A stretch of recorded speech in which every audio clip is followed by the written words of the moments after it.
So I'm here on my bike, and when you get a new leg and when you're active like I am, there's different things that you want to work. Not just walking a quite far distance with it, but you also want it. For me, I wanted to work obviously for being on the bicycle, since I am a spinning instructor, and I have 3 classes a week, and one class is about 1 hour or 55 minutes long. So for me it needs to work really well for that, and also for heavy weightlifting, weight training.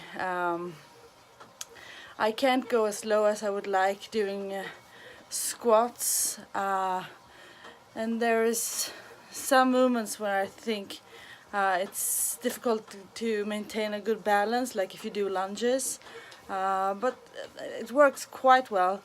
But also some things, when you, like if you do a hip thrust and you want both of your feet in the ground, it's just my foot that I still have left that is in the ground, and then on the prosthetic leg is just the heel, because the foot is always put in 90 degrees, so you don't get the same power and the strength on your disabled side of the body.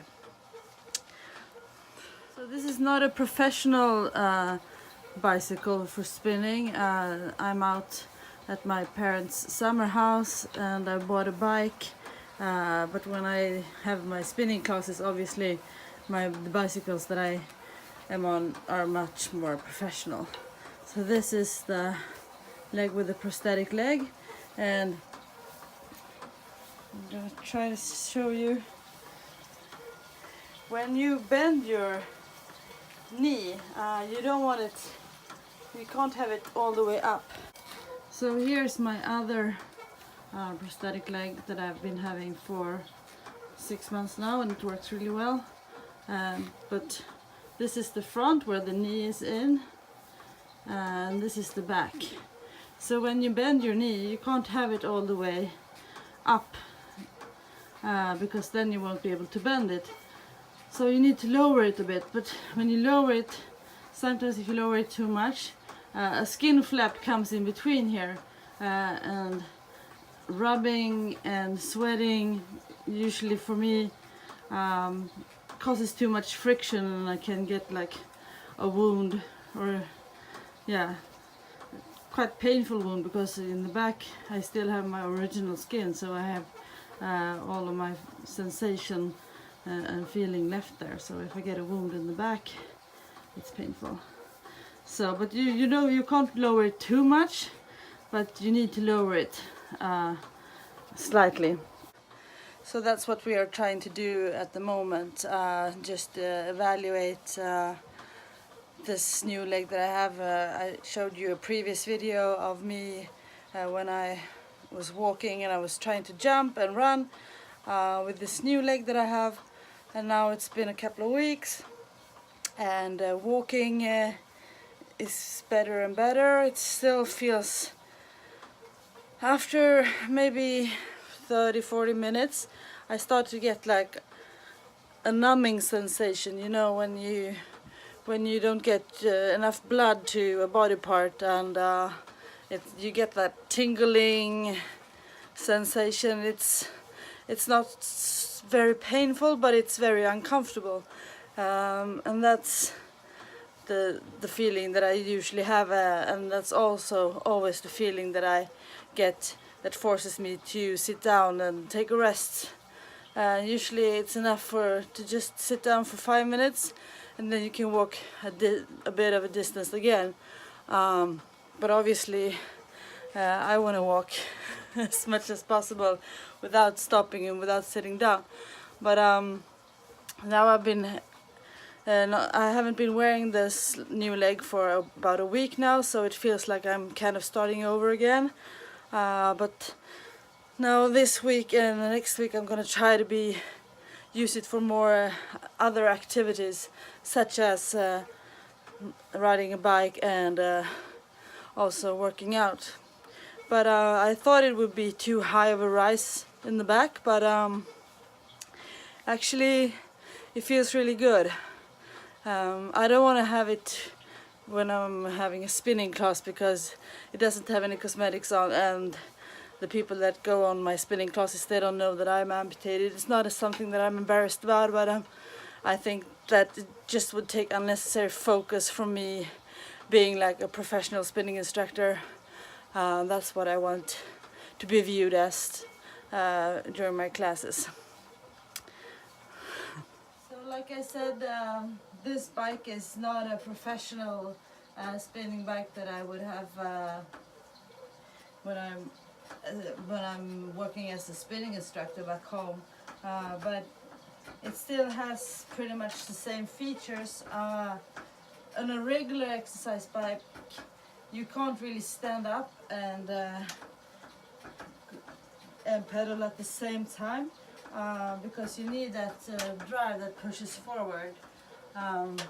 You're able to stand up here.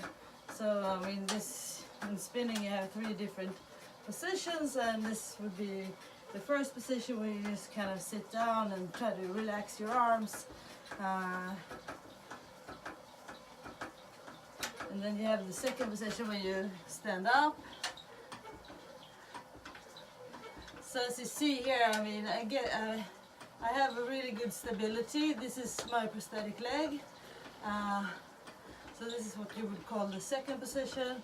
And then you have the third one when you kind of push a bit more. So for me, I mean, there's no difference for me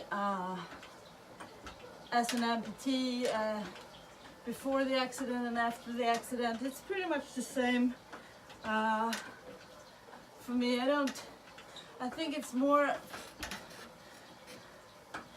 gentle for me to be on the bike than to be walking, because some amount of my body weight is added onto the bike. I mean, when I sit here, there's not a lot of pressure on my left leg, and like standing up, you always hold on to the handling bar. I mean, you could do like a balancing act, but that's not recommended. And why would you do it? So yeah, that's why I really prefer spinning. So if you like me are amputated below your knee and you still have your knee left, I think you really should try it, but just try on a spinning bike, because the regular exercise bikes, one thing is for me, when I first got out of the hospital, my knee was, I couldn't bend my knee, so I couldn't bend it as much as required on a regular exercising bike, but I wanted to get that sorted out, of course. So the thing is, on the spinning bike, you have so many different adjustments that you can make.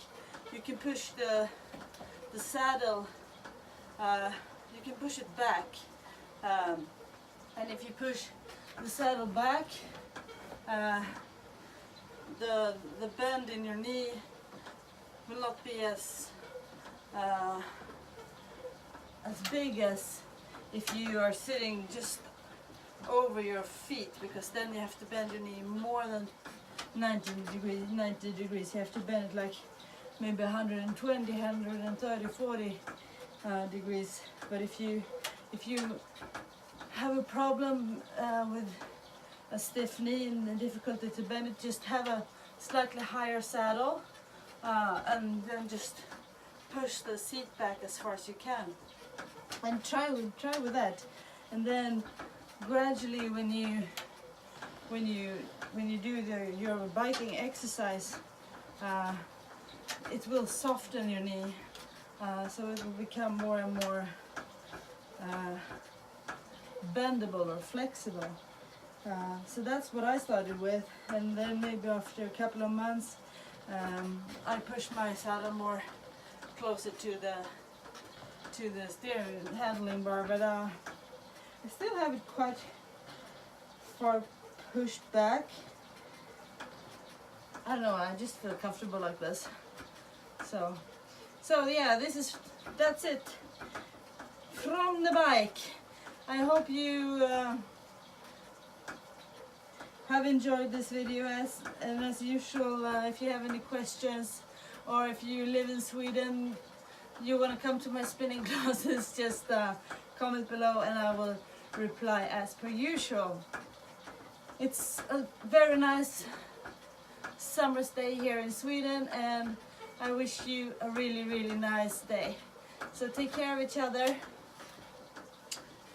Goodbye from the spinning bike.